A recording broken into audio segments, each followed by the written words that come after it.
മലപ്പുറം ജില്ലയിലെ നിലമ്പൂർ സ്ഥിതി ചെയ്യുന്ന ലോകത്തിലെ ഏറ്റവും ആദ്യത്തെ മനുഷ്യനിർമ്മിത തേക്ക് തോട്ടമായ കനോലി പ്ലോട്ട്.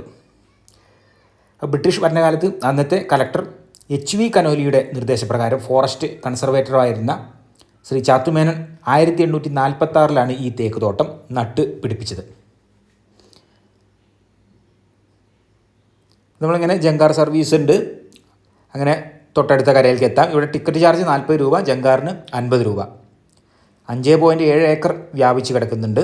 നിലമ്പൂർ ടൗണിൽ നിന്ന് ഏകദേശം 2 കിലോമീറ്റർ ദൂരമാണ് ഇങ്ങോട്ട്. അപ്പോൾ ജങ്കാറിൽ നിന്ന് കടന്ന് നമ്മളിതാ ജങ്കാർ കടന്ന് ഇവിടെ എത്തി.